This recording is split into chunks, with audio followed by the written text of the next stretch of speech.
Well, hello, citizens, residents of Peachtree Corners.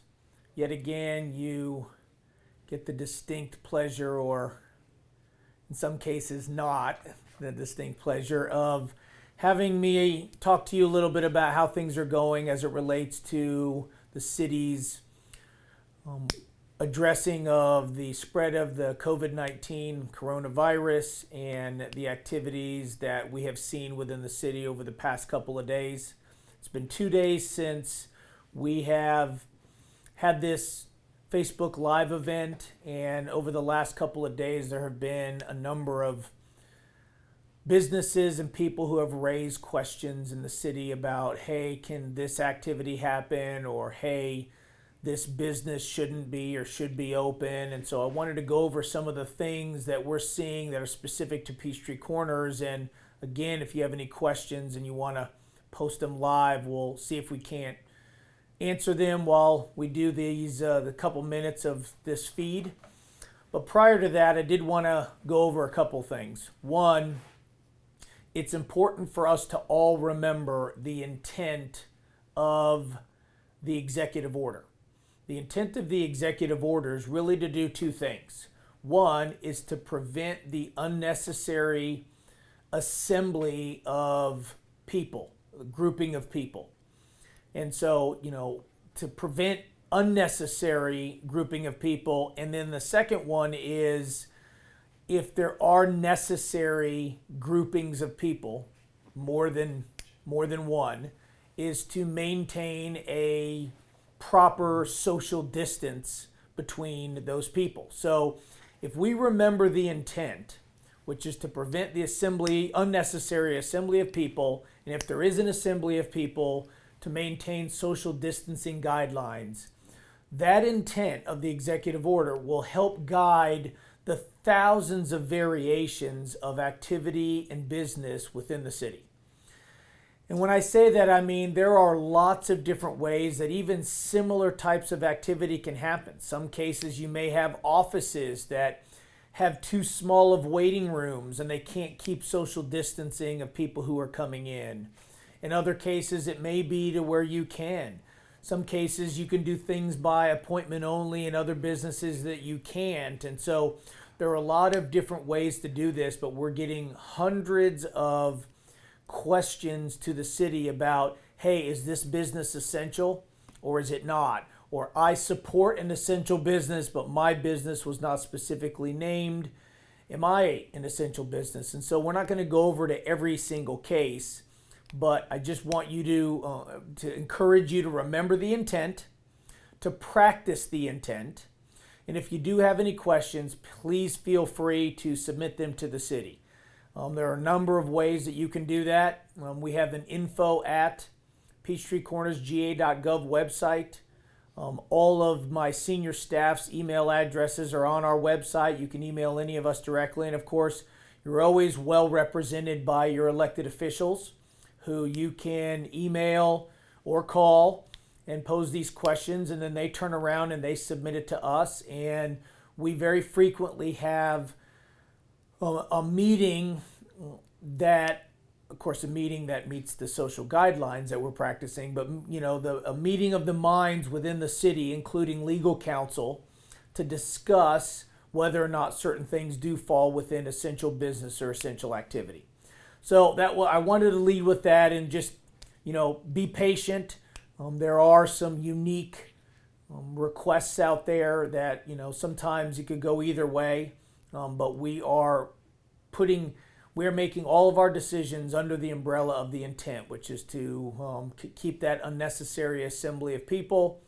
But if there is a necessary assembly, that the guidelines for social distancing can be adhered to. A couple other things have come up. There have been some rumors out there about those who are essential, that they're being pulled over by law enforcement asking why they're out on the road.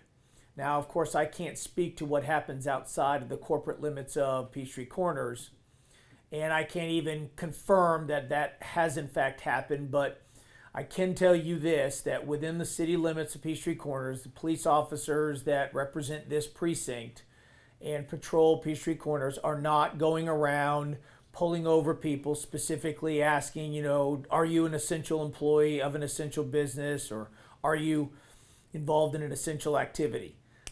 We do ask that, if you are not within one of those categories, that you do remain at home. Stay-at-home order is there for a purpose. And again, the more that we all adhere to that policy of stay at home, the quicker we can get through this, and we can get back to life as we knew it before this virus hit us. Another rumor has been going around is regarding trash collection. There was some information that went out last week from the city's sole waste hauler, which is Waste Management, and Waste Management has suspended temporarily their bulk and yard waste collection. Now, what that means is bulk waste would be if you leave a refrigerator or a couch outside to be picked up. And yard waste, of course, would be if you bagged yard waste and you wanted it to be picked up. Those are supplementary services by people who want them and either are paying for that on a one-time charge for a large pickup, or they have reoccurring monthly additional service for yard waste. And those services have been suspended because to load those in a truck requires Waste Management employees to get out of a trash truck and to be touching something that somebody else has already touched. And for that purpose and that purpose alone, Waste Management has decided to suspend that. Now, the normal household and recycling pickup is still happening the way it has always happened, same days of pickup. The reason that they can do that is, those of you who have seen it since we went with Waste Management, they have an arm that extends from the truck, and it picks up the container and dumps it into a dumpster that is on the front of the truck, and that is how they're able to do that without having an increase in the spread of the virus. But the bulk and yard waste temporary suspension of that service has nothing to do with Waste Management's workforce. They have not laid anybody off. They have not changed their operation other than that, and the sole reason they did that is just because they did not want to have that vector of spreading things like a couch that's been touched by somebody who may have it, and then a couple of employees are loading it into a truck, and then they get it, and we perpetuate that spread that we don't want to. One other thing I did want to bring up is there have been a number. We just hit April 1 today, and April 1, of course, is the first day of a new month. So there are a lot of people, a lot of businesses that have rent and lease payments due today.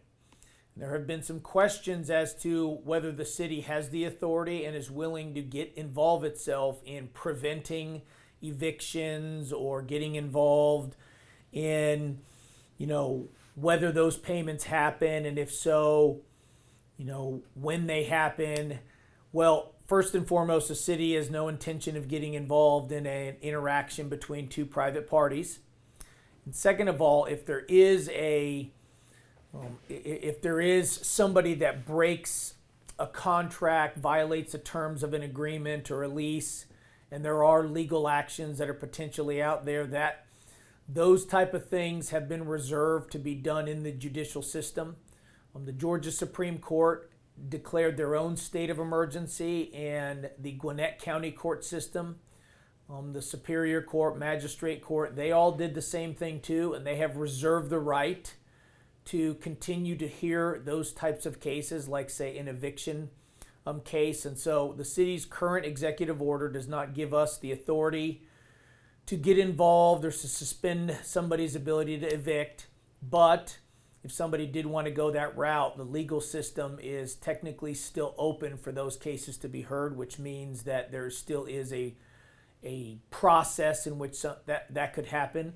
So if anybody is thinking the city is going to get involved in something like that, we're not, and nor do we have the authority to.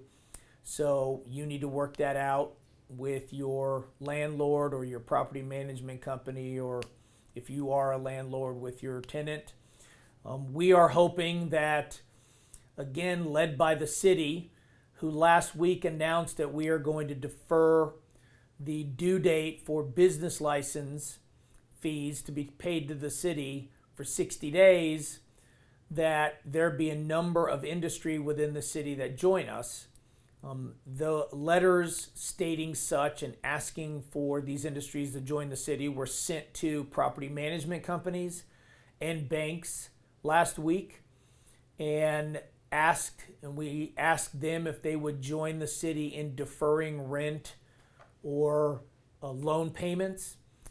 I can say, and I'm proud to say, that I know at least have one, and that's Truist Bank, that has announced that they are doing something similar. There are going to be some details to follow, and we're going to recognize their contribution to the local economy and trying to make sure that this, this period of time in which revenue is not coming into to companies and individuals, that they are doing whatever they can to make the survival of these companies and individuals the best that they can. Now, for others, it is official that the bailout, if you will, the law by the federal government was approved and signed into law. And I believe if you go to SBA, as in Sierra Bravo Alpha.gov, which is the Small Business Administration's website, all of the details about that money that is available to certain companies and individuals who qualify will be on that website, and as well as the process in which you would need to go through to ultimately be a recipient of that money. So I encourage all the businesses out there to take a look at that. And again, this money was piped into the economy for the purposes of us getting through this period. It's a temporary stopgap, and the hope is that we get through this period. Those businesses are still alive. The employees that they had were still have some sort of a relationship with that company. So when it's time to get back to, full operations again, the employees are able to go right back to that organization, and they've not gone off and had to get another job or move or whatever, and then now they're unable to go back to the company that they were employed with before this all started. So I will leave it at that. That tends to be right now the things that are very important to the community right now. Overall, we're pretty pleased about what we're seeing throughout the city. We went the last couple of days without there being any examples or any observations of large groups of people getting together and just ignoring the guidelines, or at least not adhering to them. Continue to keep our public health and healthcare providers in your prayers. They're working very hard right now, both to find ways for us to get through this, as well as dealing with people who already have it. And please remember to do your part. The less you get out, the less that you are, increasing the chances of spreading it. Remember, there's a lot of essential business that have employees that are being subjected to interactions with humans that are unavoidable. Going to the grocery store, that's an essential activity in an essential business. But those cashiers there, for every person that goes over there to get something, there's an interaction that does increase that employee's chances of getting something. So plan your trips. Do it less frequently. Don't act like it was the way it was before, where you forget a couple of items and you're like, oh, I'll just run down to the grocery store, it's real close.